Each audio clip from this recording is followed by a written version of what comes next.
It's tea time! Let's go! Undercover on the beat, so twerk it, bitch. Like.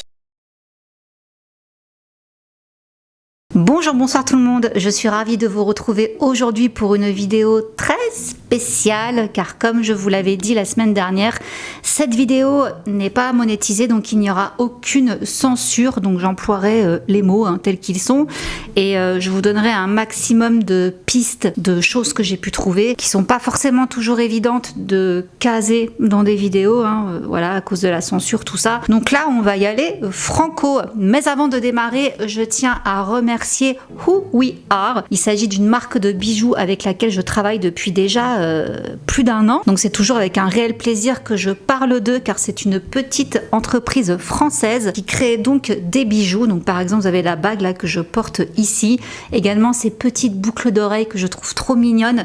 Et c'est vraiment un plaisir de les soutenir. C'est une équipe entièrement féminine. Elle n'a que quelques années et j'adore les valeurs en fait qu'elles transmettent. Donc déjà c'est éco-responsable, durable. Donc les bijoux sont en plaqué or 18 carats et également en argent massif, tels que ceux que je porte là sur moi. Ça résiste à l'eau, au savon, donc il n'y a pas, vous savez, le truc là où après ça déteint sur le doigt, ça non. Ça fait, je vous dis maintenant, plus d'un an en fait que j'ai leurs bijoux. J'ai aucun souci avec. Tout vient de la France et également de l'Espagne. De toute façon, vous pouvez voir la note sur Trustpilot, ils sont très bien notés. 4,8, franchement tout le monde est satisfait, moi la première. Donc voilà, une petite marque française qui travaille avec des bons matériaux, qui sont garantis en plus un an. Vous savez à quel point j'adore soutenir les petits créateurs et cette marque-là ne m'a jamais déçue. Donc je vous les ai déjà recommandés et je vous les recommande à nouveau. Merci encore à eux. Je vous mets le lien, ça vous intéresse, de ceux que j'ai commandés en ligne. Et vous avez également un code promo qui vous donne moins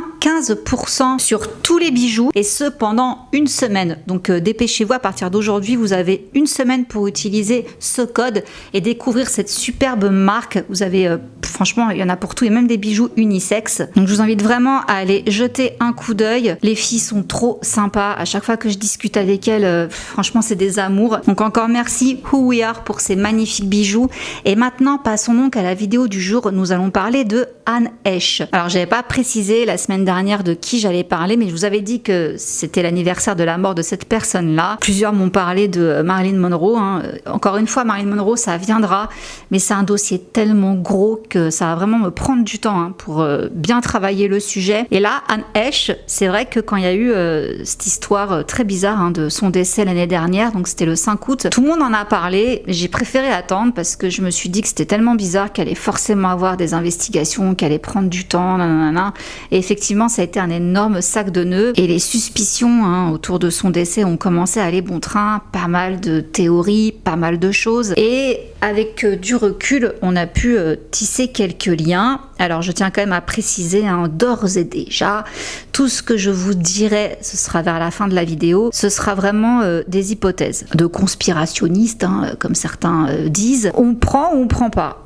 Après c'est vraiment à vous de vous faire votre propre opinion. Donc déjà, on va commencer par parler de Anne Heche en elle-même, de la femme, de l'actrice. Qui est-elle? D'où vient-elle? Qu'a-t-elle fait? Elle n'est pas qu'actrice, elle est également réalisatrice, scénariste et productrice. Et elle est américaine, née le 25 mai 1969 à Aurora, dans l'Ohio. Alors, au sein de sa famille, c'était donc une famille amish. Ils ont pas mal voyagé, mais finalement ils se sont posés à Ocean City dans le New Jersey quand elle avait 12 ans et c'est là qu'elle a commencé à faire des petits boulots, notamment dans un dîner-théâtre, histoire de ramener des revenus pour aider la famille parce que financièrement ça n'allait pas du tout. Son père décède lorsqu'elle a 13 ans et bon là il s'est quand même passé certaines choses avec le padré, on va en parler après.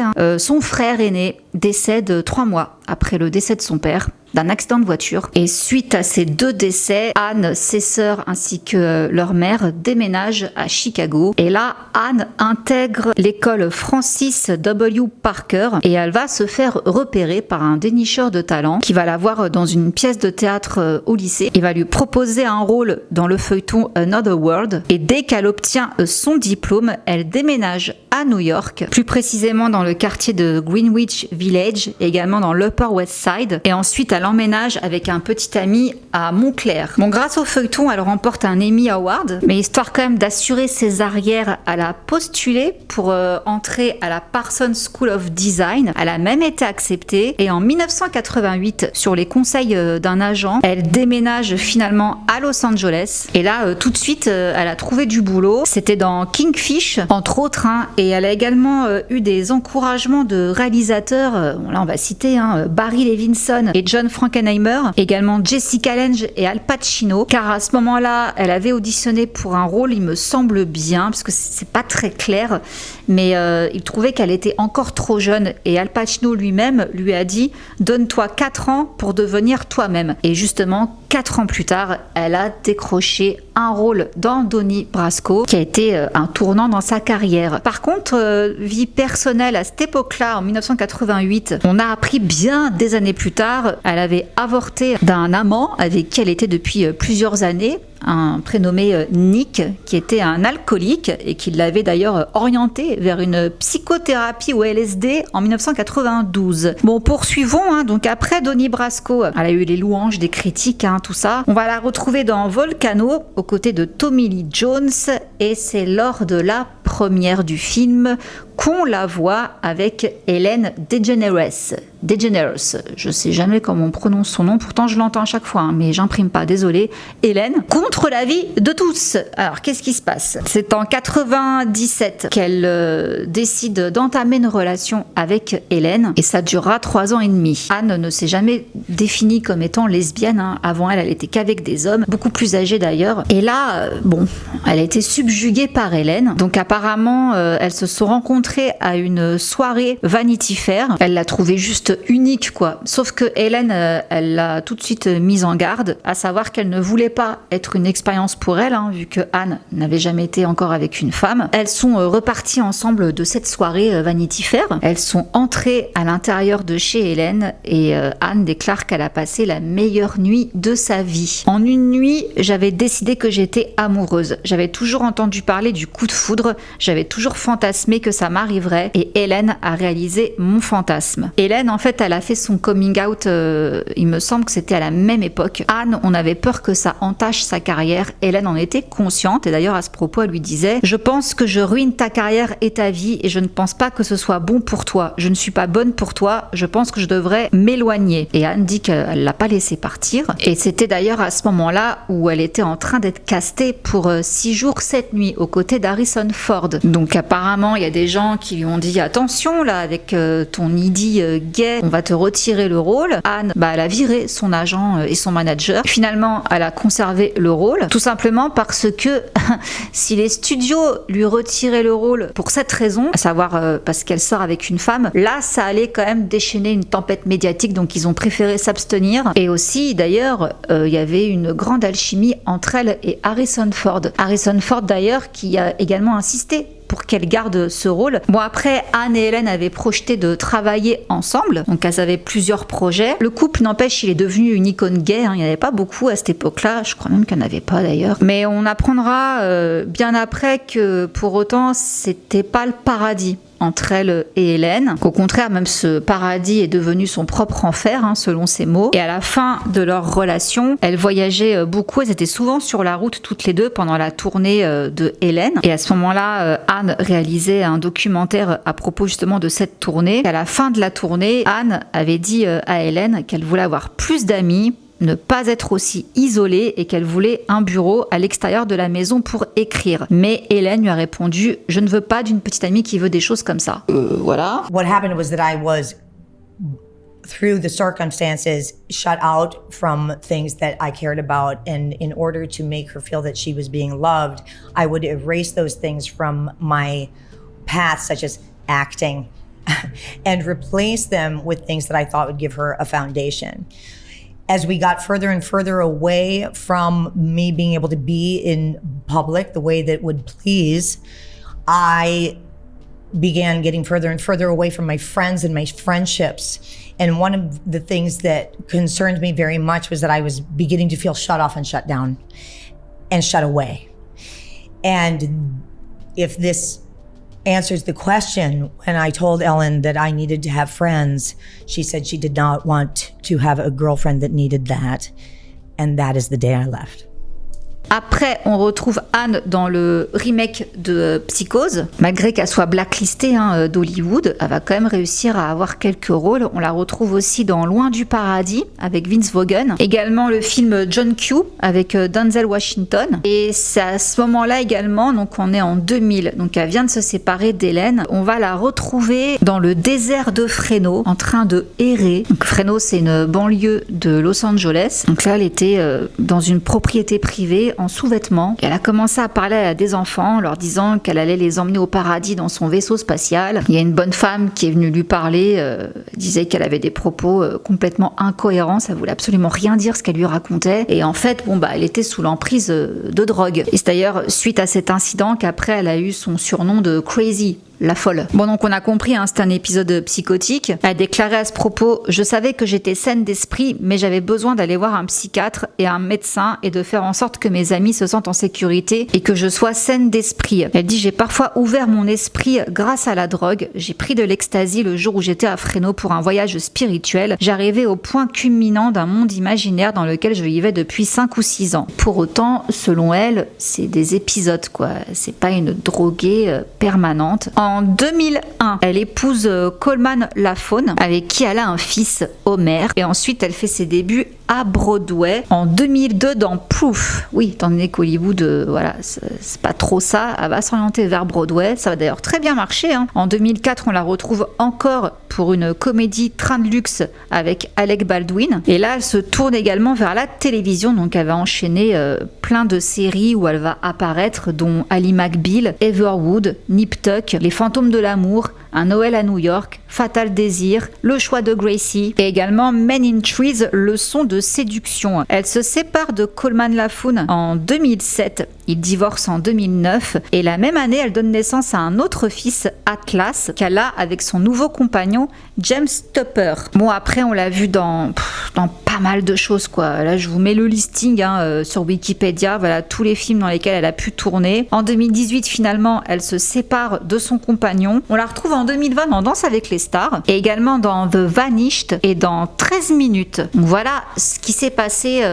très brièvement dans la carrière de Anne. Maintenant, on va aller creuser un petit peu plus dans l'enfance de Anne, parce que ça, ce sont des choses qu'on a appris beaucoup plus tard. Son père, Donald Esch, il était fondateur d'une église baptiste et chef de chœur, et sa mère, Nancy, c'est une activiste des thérapies de conversion. Donc comme je vous disais, elle a des frères et sœurs, donc elle, c'est la plus jeune de la fratrie, donc elle a une sœur, Suzanne, une autre qui s'appelle Cynthia, son frère donc Nate, et une autre sœur, Abigail. Ils sont tous morts. À l'heure d'aujourd'hui, il ne reste plus qu'Abigail. Alors, je vais vous expliquer ce qui s'est passé. Alors déjà, avant qu'elle naisse, sa sœur Cynthia, elle est décédée d'une malformation cardiaque à l'âge de 2 mois. Les autres sont décédés après, mais chronologiquement, allons-y. Comme je vous disais, la famille déménageait beaucoup parce que le père n'arrivait pas à garder un boulot. Il n'arrivait pas non plus à subvenir aux besoins de la famille. Et c'est donc en 1983 que son père décède du sida. Et c'est donc ainsi que la famille a appris que ce pasteur baptiste et directeur de chorale donc menait une vie secrète d'homosexuel. Alors selon Anne, il n'a jamais admis qu'il était homosexuel.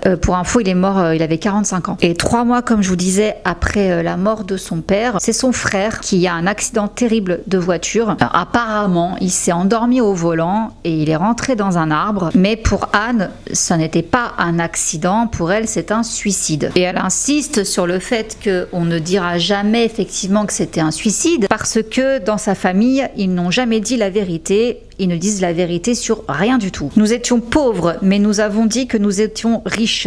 Nous nous effondrions, mais nous disions que nous étions de bons chrétiens. Nous avions un père qui menait une double vie, mais nous faisions comme si tout allait bien. Nous vivions dans la rue, mais nous avons dit que non.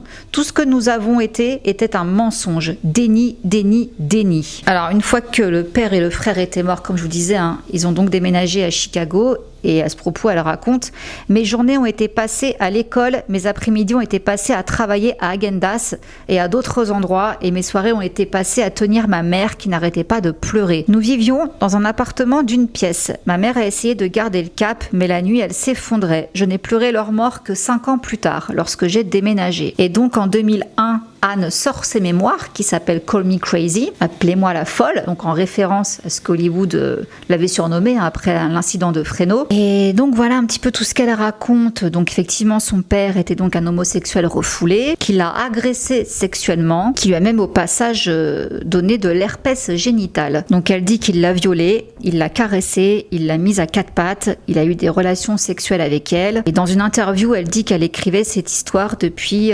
31 ans. Donc sa biographie. Chaque chose que j'écrivais concernait la maltraitance. J'ai écrit une pièce sur la maltraitance, des films sur la maltraitance.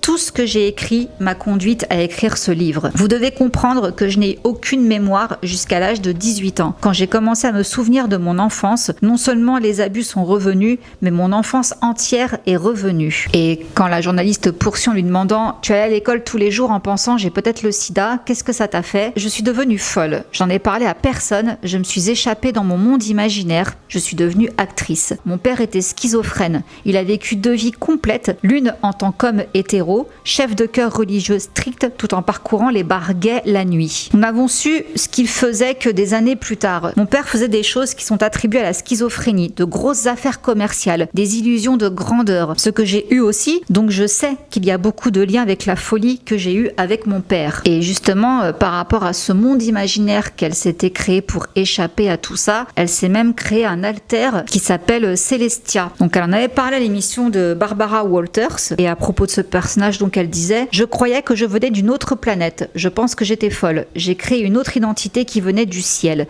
Celestia est la raison pour laquelle je crois que j'ai survécu. Elle était l'amour constant qui m'a permis de savoir que je pouvais aller de l'autre côté de mes abus. » Et il y a une journaliste qui lui a posé une question que j'ai trouvée assez intéressante. Elle lui demandait « Mais en gros, pourquoi est-ce qu'un père homosexuel violerait sa fille ?» Elle répond justement « Je ne pense pas qu'il était juste homo, je pense qu'il était sexuellement déviant. Je croyais que mon père était gay et qu'il devait le dissimuler. Je pense qu'il était sexuellement abusif, qu'il était sexuellement addictif. Plus il ne pouvait pas être qui il était, plus cela sortait de lui de la manière dont cela se produisait. Bien sûr, une partie de mon adoration pour Hélène était qu'elle donnait au monde le message dont je pensais que mon père avait toujours besoin. Soyez qui vous êtes. On comprend bien qu'elle a fait une thérapie et c'est à partir de là qu'elle s'est souvenue d'avoir été agressée quand elle était plus jeune. Elle a demandé à sa famille de corroborer ses souvenirs. Et là par contre ça se gâte un petit peu. Alors déjà sa mère, qu'est-ce qu'elle en pense de tout ça? J'essaie de me trouver une place dans cet écrit, une place où en tant que mère d'Anne, je ne me sens pas violée ou scandalisée. Rapport très compliqué, parenthèse, avec sa mère. D'ailleurs, Anne a joué un jour un rôle. C'était une mère alcoolique dans Gracie's Choice et elle avait déclaré au Los Angeles Times qu'elle avait accepté l'idée que sa mère ne l'aimait pas. Et son autre sœur, Abigail, une créatrice de bijoux, elle déclare « Je suis d'avis que ma sœur Anne croit vraiment en ce moment à ce qu'elle a affirmé sur le comportement passé de notre père, mais sur la base de mon expérience et de ses propres doutes exprimés, je crois que ses souvenirs concernant notre père sont faux. » On a une autre sœur, Suzanne Bergman. Alors elle a publié ses propres mémoires d'enfance en 1994, Anonymity. Et dans ce livre, elle parlait justement de la vie clandestine de son père, affirmant que la famille avait découvert qu'il était homo la même année de sa mort. Elle dit aussi que c'était un musicien talentueux, mais qu'il était détaché de la réalité. Je pense que mes sœurs et moi vont commencer à chercher un vrai père à certains égards. Et oui, effectivement, parce que Anne déclarait elle-même dans son propre livre que pendant ses 20 ans, elle avait eu des relations amoureuses avec des hommes beaucoup plus âgés, tels que Steve Martin, le guitariste Lindsey Buckingham. Et quand elle parle de Martin, elle dit « Pourquoi mon père n'aurait-il pas pu lui ressembler davantage ?» Bon, sa sœur Suzanne Bergman va mourir. Elle avait une tumeur au cerveau.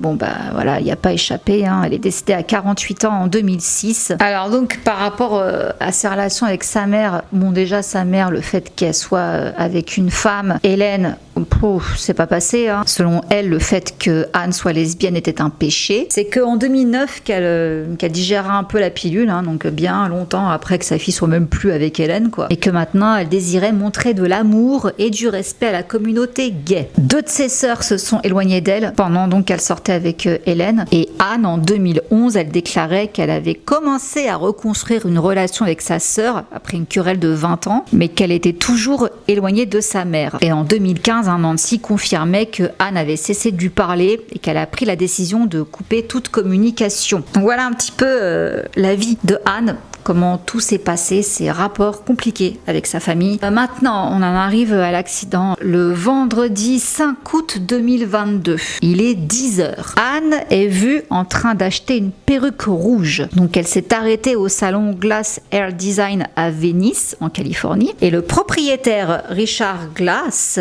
a déclaré qu'il n'avait rien remarqué d'anormal dans son comportement. Elle ne parlait pas de manière hachée. Elle articulait bien ses mots, quoi. Elle était très cohérente, très cordiale, très aimable, très polie.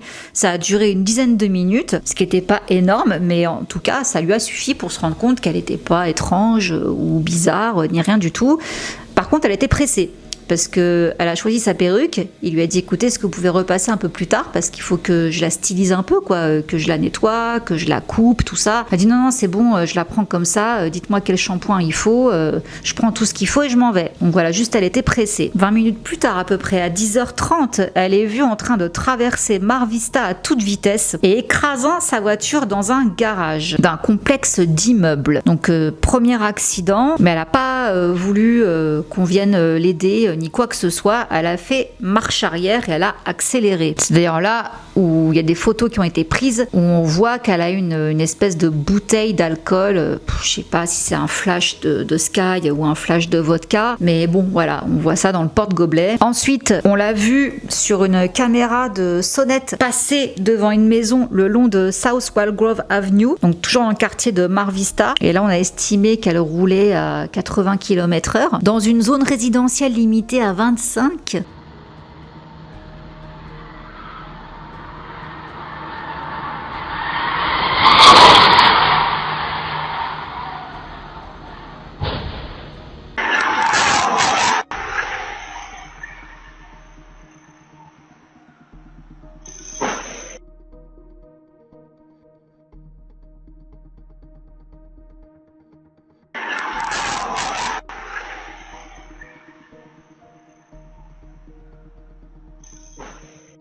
Et c'est donc à 11h qu'elle plonge dans une maison à 2 étages, déclenchant un incendie. La propriétaire de la maison, elle se trouvait dans l'arrière-cour.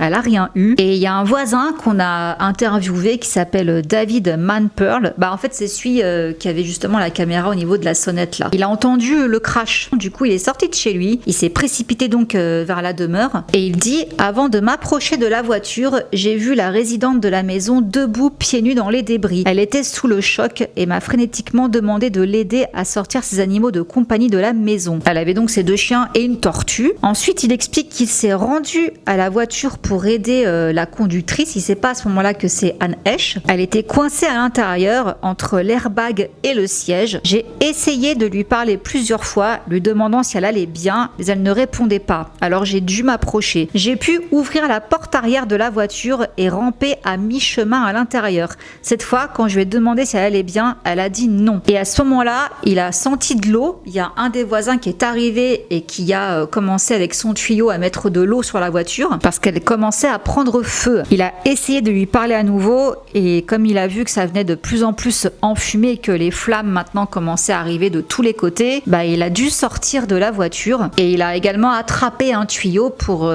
également jeter de l'eau pour essayer d'éteindre les flammes. Mais selon lui, il s'est rendu compte que tout ça c'était inutile parce que toute la maison avait pris feu et c'est là qu'ensuite une dizaine de camions de pompiers sont arrivés.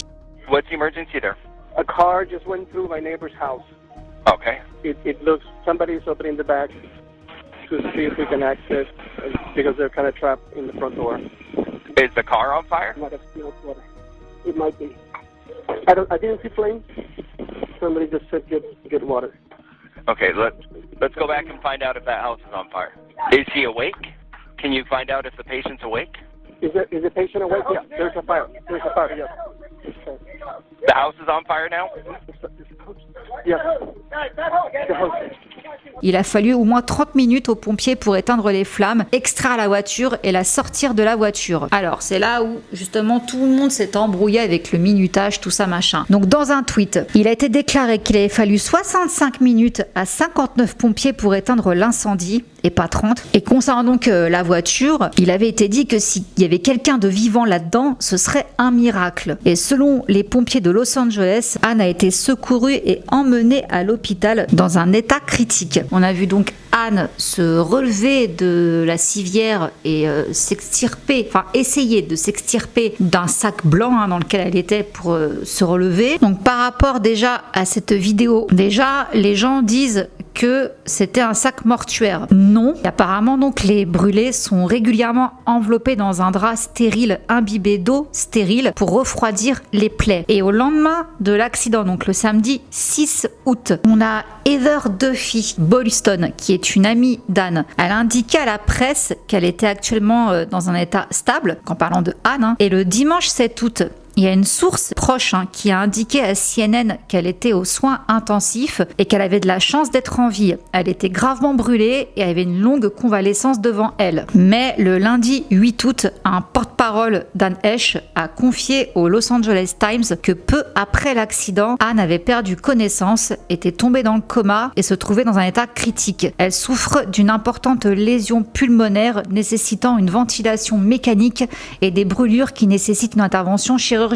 Donc les jours suivants, elle est toujours considérée dans un état critique et la police révèle qu'elle était sous l'emprise de cocaïne lors de l'accident. Le jeudi 11 août, la famille commence à perdre un peu espoir à cause de cette lésion qu'elle a donc au niveau des poumons, qu'elle est toujours dans le coma, qu'ils ne s'attendent pas à ce qu'elle survive. Ils ont également précisé qu'elle avait choisi depuis longtemps de faire don de ses organes et qu'elle était maintenue sous assistance respiratoire pour déterminer si certains étaient viables. Donc, sa mort a été annoncée 2 fois pour des questions de définition. Donc, le vendredi 12 août, son état de mort cérébrale est finalement annoncé comme ayant eu lieu le 11 août, donc la veille. Néanmoins, son corps a été gardé en vie pour le don de ses organes jusqu'au dimanche 14 août. Il y a eu un petit souci de communication entre effectivement l'état de mort cérébrale et l'arrêt des machines complète. Donc voilà tout ce qui était déclaré à cette époque-là. Et pourquoi donc il y a eu une embrouille au niveau des dates. Ensuite, concernant la présence de drogue, parce qu'on a affirmé donc qu'elle était sous l'emprise de cocaïne et d'alcool, selon certains, quand on a vu donc le flash de je ne sais pas quoi là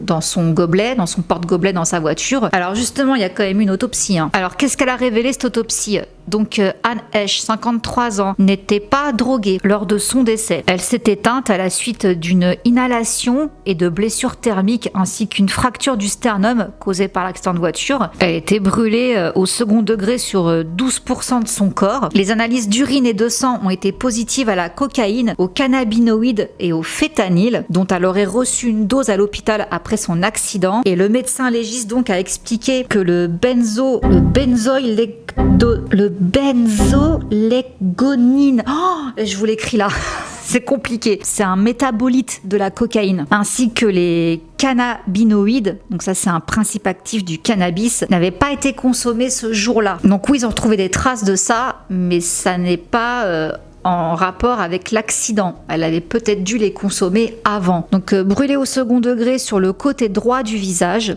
l'épaule droite, la partie supérieure gauche de sa poitrine, ainsi que les extrémités supérieures qui étaient restées coincées 30 minutes dans l'habitacle de la voiture. Donc conclusion du rapport, mort accidentelle. La propriétaire de la maison, elle a quand même réclamé 2 millions de dollars de dommages et intérêts au passage. Et donc voilà concrètement, dans le concret, ce qui s'est passé. Maintenant, donc pour tout ce qui est théorie du complot, les conspirations, tout ça.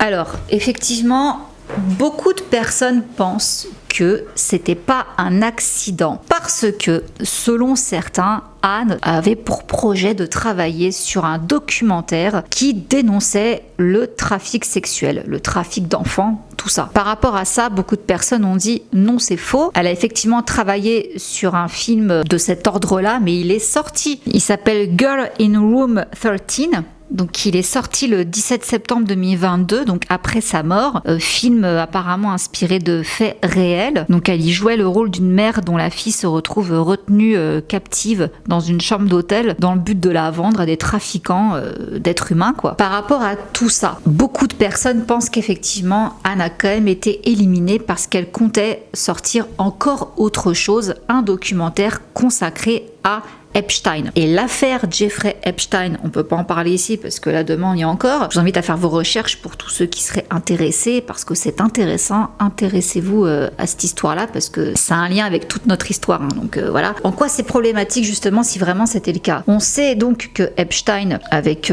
son fameux avion, là, le Lolita, et sa fameuse île, il a invité des grosses personnalités. Je vous la fais courte hein, pour ceux qui ne seraient pas au courant. Epstein, c'était un riche qui connaissait beaucoup de gens du show business, entre autres. Et dans cette île donc qu'il avait, il y avait justement donc des enfants qui étaient utilisés pour satisfaire les adultes. Disons-le clairement, hein, des viols, des rapports sexuels. Epstein faisait des cadeaux à ses amis, hein, les cadeaux étaient des enfants. Donc voilà, un sacré personnage qui a fini par être arrêté et qui bizarrement hein, s'est suicidé dans sa cellule. Donc on n'a pas pu avoir le fin mot de l'histoire. Epstein avait une liste de toutes les personnes qu'il avait invitées sur cette île. Donc là, on se doute bien que les gens qui venaient sur son île, c'était pas pour faire des barbecues ou pour se faire bronzer, quoi. Il y avait quelque chose de beaucoup plus sordide là-dedans, avec des enfants. Donc voilà, je vous laisse imaginer l'île de l'horreur. Moi, le suicide d'Epstein, j'y crois pas. Je pense qu'on l'a aidé à se suicider, hein, clairement, parce que si ce gars-là se mettait à parler, il pouvait terrasser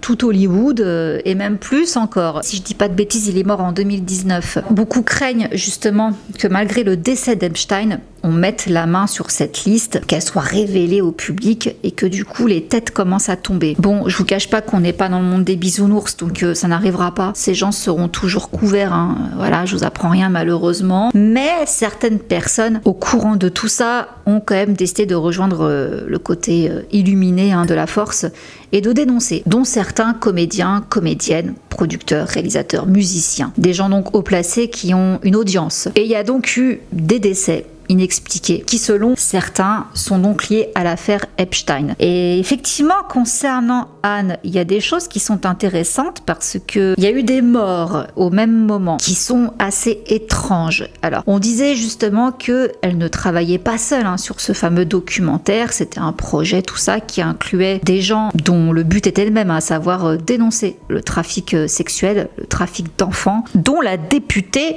Jackie Walorski qui est décédée très bizarrement hein, le mercredi 3 août 2022 alors je vous donne en mille, un accident de voiture. Il y a eu donc une enquête qui a été menée, c'était de sa faute, enfin la faute du conducteur. Selon la police, cet accident en fait c'est le collaborateur donc de Jackie, Zach Potts, qui a voulu en fait doubler un véhicule trop lent, mais déjà lui il roulait vite et en fait il a percuté une voiture qui arrivait en sens inverse. Bilan, 2 membres du personnel de Jackie Walorski, Zach donc Potts âgé de 27 ans, ainsi que Emma Thompson, 28 ans, ont succombé à leurs blessures et l'autre conductrice, Edith Schmucker, 56 ans, a été également déclarée morte sur place. Donc 4 morts. Et Jackie, elle a eu une dislocation de la colonne cervicale due à l'accident. Apparemment, cette femme, voilà, je vous laisse un petit aperçu de son CV, de ses engagements, tout ça. Elle faisait beaucoup de choses pour les enfants, pour l'école, l'art, tout ça. Mais elle était également depuis 2014 contre le trafic humain.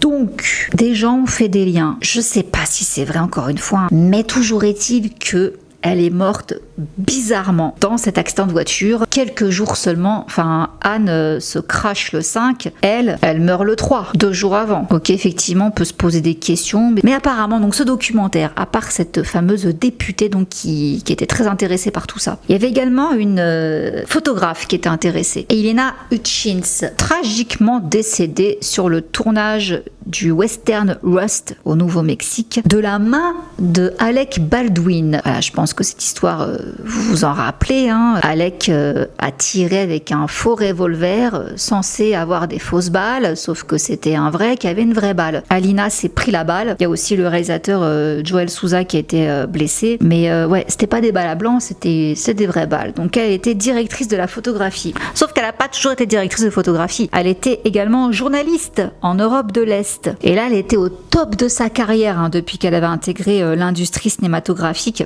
américaine. Elle est d'origine, elle était la pauvre, d'origine ukrainienne. Et donc elle est décédée, elle par contre, l'année d'avant, le 21 octobre 2021, sur ce tournage. Alors il y a eu toute une enquête, je vais pas en parler ici parce que ça serait trop long, une histoire incroyable.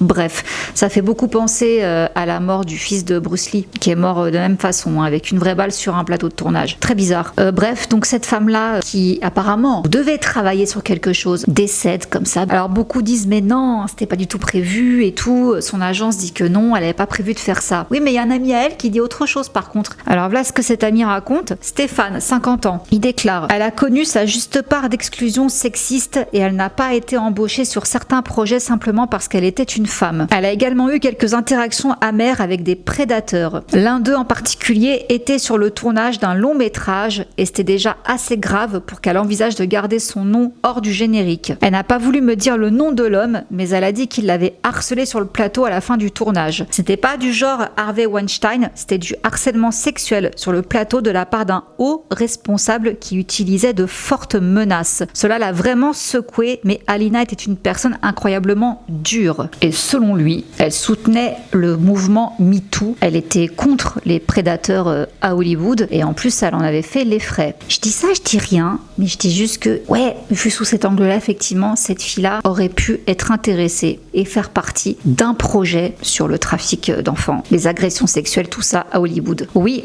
ça cadre. Autre chose qui a perturbé beaucoup, c'est que les gens se sont dit, mais c'est bizarre quand même, tous ces proches, ces gens qui ont été plus ou moins proches d'Ellen DeGeneres qui décèdent. Parce que très peu de temps après, il y a également eu la mort de Stephen Boss, appelé Twitch, qui était DJ, également producteur exécutif du Ellen DeGeneres Show. Et lui, il s'est suicidé le 13 décembre 2022, choquant tous ses fans, ses amis et sa famille. Il était marié. Personne n'avait la moindre idée qu'il était faible. Il ne voulait pas que les gens le sachent. Ça, c'est sa femme Alison qui le déclarait en mai. Il voulait juste être le Superman et le protecteur de tout le monde. Alors, en quoi les gens ont fait un lien avec lui? Parce que, déjà, donc, il bossait pour Ellen. Et là, Ellen, elle est dans la sauce depuis un certain temps quand même. Donc, voilà, par exemple, ce qu'on rapportait en mai 2021. Ça y est, c'est terminé, le Ellen Show, voilà. Après, donc, des accusations de conduite sexuelle déplacée et d'un environnement de travail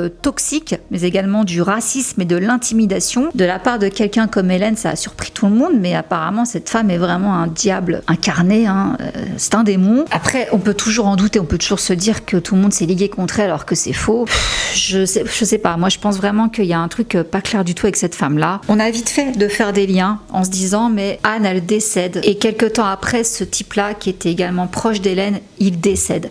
Alors pourquoi proche d'Hélène? Pourquoi on a tout de suite fait un rapprochement? Attendez, là on parle de Epstein et tout. Qu'est-ce que Hélène vient faire dans l'histoire? C'est là justement, ça devient très intéressant. C'est que Hélène, en juillet 2020, déjà, il y avait une casserole sur elle qui avait alimenté des théories du complot. Mais c'est vrai que c'est un peu bizarre. Donc je vous en fais part. Hélène sort une collection qui s'appelle Ed avec Wayfair. Il la lance en 2015 et les gens ont commencé à parler en disant que Wayfair avait joué un rôle dans la traite des êtres humains. Donc ça avait alimenté certains forums, mais ils ont montré des captures d'écran, les internautes n'ont pas accusé ça comme ça. Ils montraient des meubles avec des étiquettes de prix assez élevés, dont les prix étaient affichés entre 12 700 $ et 14 500 $, aux côtés de meubles étiquetés avec des noms de personnes comme Neria, Yareza, Samia, Olivia. Les gens ont conclu que c'était des noms d'enfants, peut-être d'enfants disparus. Il y a quand même Fox Business qui s'est intéressé à cette histoire. Wayfair a nié. Il n'y a bien sûr aucune vérité dans ces affirmations. Donc ça, c'est un porte-parole de Wayfair. Mais il y a quand même des gens qui ont dit oui, mais il y a un problème aussi parce que là, il y a un oreiller. Pourquoi l'oreiller,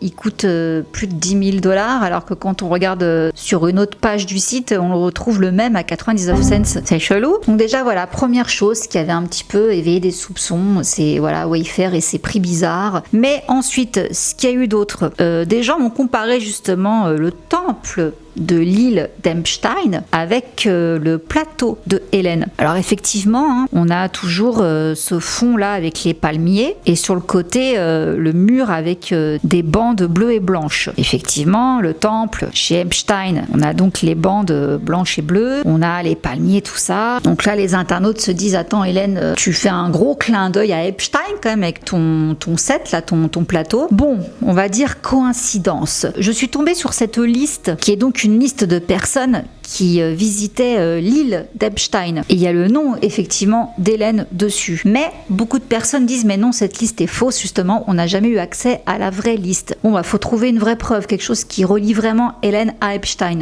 J'ai fouillé, et j'ai trouvé, justement, une retranscription d'un épisode du Ellen DeGeneres Show qui date du 12 mars 2019. Alors, malheureusement, j'ai cherché la vidéo et je ne l'ai pas trouvée parce que, en fait, quand on va sur la chaîne d'Hélène et même sur d'autres chaînes, on voit que les bouts d'interviews, mais on ne voit pas, en fait, l'introduction du show. Donc, j'ai pas pu trouver tout ça. Toujours est-il que là, quelqu'un a eu accès, une journaliste, et elle a tout retranscrit ce qui avait été dit. Donc, voilà comment démarrer l'émission. Donc là, c'est Hélène qui parle. Donc, vous ne l'auriez jamais deviné, mais ce week-end, j'ai encore réussi à me mettre dans le pétrin. Qu'est-ce que j'ai fait cette fois? Rien. J'ai passé le week-end recroquevillé sur le canapé avec Portia. Comment ai-je pu énerver Twitter si je n'ai pas quitté mon manoir? Eh bien, il semble que des photos de moi aient fait surface lors d'une fête il y a quelques années. Donc, comme vous pouvez le voir, c'est moi, Jeffrey Epstein, Saddam Hussein, Karl Rove, Dick Cheney et Ann Coulter dans un jacuzzi plaqué or partageant une pizza hawaïenne de Little Caesars. Maintenant, je sais que vous savez tous déjà quelle est la partie la plus accablante de cette photo. Qui commande une pizza hawaïenne? Hélène, comment as-tu pu être amie avec des gens aussi horribles? Il demande. Et tu sais quoi? J'aimerais proposer une question personnelle. Si vous étiez à une fête et que quelqu'un avait embauché quelqu'un qui a embauché quelqu'un qui a embauché quelqu'un d'autre, qui disons a tué 92 personnes dans une attaque au gaz, feriez-vous une scène et ruineriez-vous toute la fête à cause de cela? Ou voudriez-vous mettre le désagrément derrière vous, partager un magnum de Moët et parler de choses que vous avez en commun, comme la superficie de vos maisons? Pour moi, ce qui compte, c'est la gentillesse. Si nous ne pouvons pas être gentils les uns envers les autres, imaginez à quel point nous serions tous mal à l'aise. Quoi qu'il en soit, je pense que cela suffit. Mon premier invité aujourd'hui est Chris Pratt. Ok, bon, on voit qu'elle a voulu mettre l'accent sur la pizza hawaïenne. Alors déjà, moi j'entends pizza avec l'histoire du Pizzagate. Bon bref, passons. J'ai fouillé. Je vous dis, j'ai fouillé, j'ai retourné Internet pendant des jours et des heures. Je n'ai pas trouvé cette photo. Elle a donc été, je pense, supprimée, mais toujours est-il qu'elle existe. Elle le dit elle-même. Mais je suis désolée, Hélène. Pourquoi poser avec précisément ce type-là? Je trouve ça bizarre. Donc pour moi, voilà, déjà le lien, il était fait. On sait de source sûre, de sa propre bouche, qu'elle était assez proche d'Epstein pour être prise en photo avec lui, aux côtés d'une belle brochette, hein, Saddam Hussein, voilà. Certains pensent que c'est quand même bizarre. Il y a donc la députée Jackie Walorski qui décède, Anne qui décède, Twitch qui décède juste après et qui était proche d'Hélène. Est-ce que lui aussi savait quelque chose par rapport à justement toute la sauce qu'elle a eue, par rapport à tout ce qui s'est passé sur son émission, tous les gens qui ont parlé, même si lui n'a jamais rien dit ouvertement? Est-ce que en soum-soum, il savait des choses et peut-être qu'il pouvait plus le garder pour lui et que du coup, bon bah on l'a... Je sais pas, c'est très bizarre. Toujours est-il qu'à ce moment-là, il y a également quelqu'un d'autre qui est décédé. C'était chelou, hein, Coolio. On n'en parle pas beaucoup, mais Coolio, alors lui, Coolio, il est décédé le 28 septembre 2022. Overdose de fétanyl. Il souffrait de maladies cardiaques et d'asthme. Il avait également pris peu avant de la phencyclidine, ou PCP, une drogue psychédélique qui peut provoquer de graves troubles mentaux ou émotionnels, selon la même source. Que c'est pratique de dire ça. Parce que, pour ceux qui se seraient penchés sur le cas Coolio, je dis pas que Coolio buvait du thé vert du matin au soir. C'est quand même très intéressant ce qu'on dit de lui et ce qu'il disait avant de mourir. He was telling me about how a couple of, I'm not going to say no names, but some big top hats of the industry were coming at him. Males, by the way, were coming at him asking for sex. You know, they were coming at him talking about some child trafficking stuff, and you know, we were going to expose it all. I remember he was telling me he was worried about talking about certain things because he didn't know what they would do to his family. He wasn't worried about what they would do to him. He was worried about his children. Enfin bref, on l'a retrouvé donc inconscient dans sa salle de bain. C'est un ami qui l'a trouvé. Il a donc été déclaré mort sur les lieux. Je dis pas que Coolio voulait rejoindre le possible clan Anne Heche, Jackie, la photographe là, et voilà. Je dis juste que ce sont des morts très troublantes dans une période assez trouble depuis donc la mort, comme je vous dis, d'Epstein. Et on n'oublie pas, justement, on revient un petit peu plus loin parce que je sais que certains m'ont reproché de ne pas l'avoir dit, mais parce que des fois je dois faire attention à ce que je dis. Mais effectivement, je n'oublie pas ce fameux documentaire sur lequel travaillaient, soi-disant, Avicii, Chester Bennington, Chris Cornell, Anthony Bourdain, documentaire qui aurait dû s'appeler The Silent Children. Donc ça parlait effectivement de pédophilie. Tous sont morts de suicide, voilà, des morts très bizarres, alors qu'apparemment ils étaient très impliqués dans ce truc-là. Paul Walker aussi, qui est mort dans un accident de voiture bizarre. Alors effectivement, ce sont des personnages pour lesquels c'est toujours un petit peu facile de mettre la dépression, les addictions. Enfin, je vous ai fait une vidéo sur Avicii, je vous la mets là, et également sur Chester, je vous la mets aussi là pour ceux que ça intéresse. Allez les voir. Oui, c'est facile de dire pour des personnes comme ça qui avaient des gros problèmes de santé, qui prenaient des trucs, c'est facile de dire que oui, de toute façon, ils étaient suicidaires, ils prenaient trop de machin, et puis à un moment donné, hop, voilà, ils ont fait une overdose, vous en pouvez plus, voilà. Oui, c'est parfait. Tout comme là pour Coolio, c'est parfait. Des graves troubles mentaux ou émotionnels, drogue psychédélique. Donc en fait, le mec avait des alus, quoi. C'est très arrangeant, je trouve, de dire des choses comme ça concernant quelqu'un qui n'est plus là et qui avait apparemment des choses à dire. Alors c'est vrai que c'est difficile de les prendre au sérieux. Là, je prends le cas de Coolio. Coolio, c'est vrai qu'il avait l'air un peu perché, on va pas se mentir, mais c'est pas parce que sur certains trucs il est un petit peu perché que le type il ne sait rien et qu'il ne sait pas de quoi il parle et qu'il n'a rien vu. On est d'accord. Moi, je pense aussi à Prince. On parlera de Prince, mais Prince également, je pense que lui, il en savait trop. Michael, lui aussi, il en savait beaucoup trop. Plein de gens comme ça. Je comprends pourquoi les gens ont fait des liens. Et moi, je vous dis, pour moi, si je dois rentrer dans ce délire, pour moi, la mort de Anne, effectivement, je vois une espèce de connexion avec Hélène et Epstein. En fait, pour moi, si vous voulez, c'est le truc qui aurait le plus de sens. Voilà.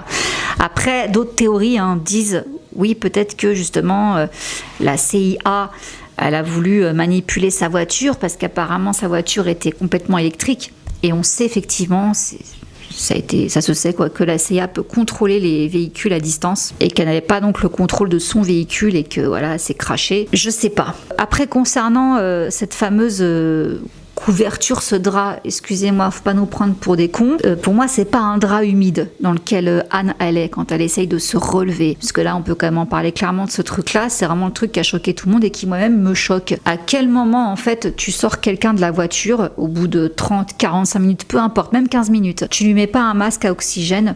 Au contraire, tu l'étouffes dans une couverture. Voilà, là, je comprends pas. Je sais que beaucoup de personnes soutiennent que c'est tout à fait normal qu'elle soit dans un sac comme ça. Mais non, les gens, enfin, excusez-moi, là, c'est un peu une question de logique. On vous sort des flammes, vous êtes brûlé soi-disant, parce que moi j'ai pas vu de brûlure quand elle a voulu se redresser, elle a même pas les cheveux cramés la nana, donc bref, l'épaule, tout ça, je vois pas de brûlure. Après oui, c'est pas très bien défini, la vidéo est prise de loin, mais je vois pas trop ça quoi. À quel moment on t'enferme dans un sac? Et le truc de l'humidité, mais c'est pas sur ses membres, c'est aller jeter comme ça dans le sac, le truc elle flotte dedans, donc c'est même pas quelque chose de mouillé pour essayer de calmer sa peau, ça ne lui colle pas à la peau. Non, déjà tu passes 15 minutes dans un habitacle ou une pièce enfumée, tu ne peux plus respirer. Donc là, tu t'évanouis. Donc c'est bizarre qu'elle n'était pas évanouie. Elle a pu se relever. C'est très chelou. Je sais pas ce qui s'est passé en fait entre le temps où elle a percuté la maison et le temps où on la voit sur la civière. Qu'est-ce qui s'est passé pendant ce laps de temps-là? C'est là, moi, la question, si vous voulez, que je me pose. Est-ce que vraiment ils ont mis autant de temps à la sortir ou est-ce qu'ils l'ont sortie avant? Ils ont essayé de lui parler, je sais pas ce qui s'est passé, mais je sais pas. Non, pour moi, c'est sûr que là, vous m'avez perdu à ce niveau-là, je suis pas d'accord. Donc oui, à partir de ce truc-là, je pense qu'il est légitime de se demander si vraiment on nous a pas pris pour des bleus dans l'histoire. La perruque rouge, perso, j'y accorderais peut-être pas plus d'importance que ça, parce que si elle voulait passer incognito avec une perruque rouge, c'est raté. Enfin, la perruque, on la voit, elle est bien rouge, c'est encore plus voyant. Limite qu'une perruque brune, j'aurais pu comprendre, mais une perruque rouge, tu passes pas inaperçu. Donc je sais pas, peut-être qu'elle prévoyait une soirée déguisée, j'en sais rien, mais bon, pour moi, j'accorde pas plus d'importance que ça. Par contre, effectivement, c'est important ce qu'il dit. Elle était lucide, elle était pas sous l'emprise de quoi que ce soit. Donc merci monsieur, parce que j'ai vu des commentaires de gens tellement irrespectueux de dire ouais, de toute façon elle roulait comme une tarée, elle était camée à mort et tout. Alors je dis pas que Anne n'a jamais rien pris dans sa vie, mais bon, déjà un peu de respect pour une personne décédée, hein, voilà. Et ensuite non, même pas.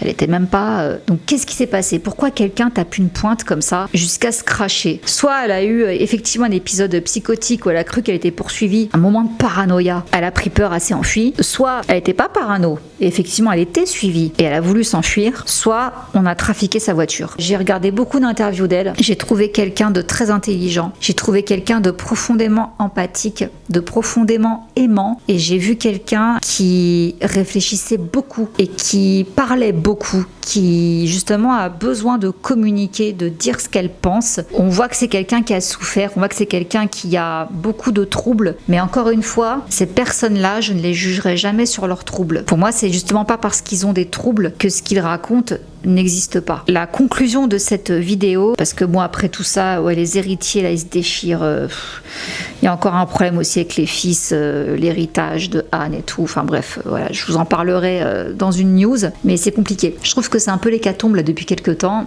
Et quand on regarde un petit peu qui pensait quoi, qui avait des connexions avec qui, ça rend les morts suspectes. Donc voilà, si vous voulez mon avis là-dessus, c'est que je sais pas. J'y étais pas. Toutes les théories sont possibles, bon, sauf celle sur le sacrifice du sang. Ça, j'y crois pas trop, parce que certains pensaient que elle a été sacrifiée, a été offerte en offrande pour Hélène. Voilà, pour que sa carrière redémarre. Non, ça, j'y crois pas du tout. Même si Hélène, quand on creuse son passé, elle a déjà perdu une copine dans un accident de voiture dans les années 80. Un peu bizarre tout ça. Bref, je vous ferai une vidéo sur Hélène et on déterrera ensemble les cadavres. Mais il est vrai que la mort d'Anne, si vous voulez, elle ressoulève, dirons-nous, le problème d'autres morts très bizarres. Qu'en pensez-vous? Moi, je pense que tout est possible. Je le dis, je dis et redis. Ça ne sont que des théories de conspirationnistes. Voilà. Mais je trouve quand même intéressant de se pencher dessus parce que même si on n'aura jamais les réponses, hein, on les aura jamais. Quand on creuse, je trouve que c'est quand même intéressant de voir des fois beaucoup de coïncidences. Alors certains se disent juste c'est des coïncidences. Possible. Mais quand il y a beaucoup de coïncidences, je pense qu'on peut quand même commencer à se poser des questions. Voilà, donc vous l'aurez compris, hein, moi je respecte l'avis de tout le monde. Par contre, ceux qui commenteront en disant mais vous êtes tarés, machin, nan, ça non. Évitez, hein, de toute façon je vous supprime et je vous bloque. Respectez les pensées et les avis de tout le monde dans la bienveillance. Après, on n'est jamais sûr de rien. C'est tout ce que j'avais à dire. Voilà, sur ce je vais vous laisser. Encore une fois, je remercie Who We Are pour les petits cadeaux. Pour le petit code promo de 15%, hein, encore une fois, je vous l'affiche juste ici. Et vous avez également le lien en barre d'infos avec toutes les explications, tous les liens, tout ça. Donc n'hésitez pas. Et puis voilà, sur ce, j'espère que cette longue vidéo vous aura fait plaisir. N'hésitez pas à me dire tout ce que vous pensez, n'hésitez pas à donner encore plus d'infos. J'ai dû vraiment condenser parce que sinon on pouvait partir pendant des heures. Et comme je vous l'ai dit, hein, il y a peut-être des choses qui partent un petit peu dans tous les sens, mais vraiment, je vous dis, hein, j'ai essayé de faire des connexions parce que beaucoup en ont fait. Donc je me suis dit que j'allais pas commencer à trier tout, j'allais vraiment tout vous dire pour que vous ayez le tableau dans son ensemble pour, si jamais vous voulez vous-même après poursuivre vos recherches, vous ayez un maximum d'éléments sur lesquels partir. Voilà. Écoutez, je vous fais plein de gros bisous et je vous dis à très vite pour une prochaine vidéo. Mouah. Bisous, ciao.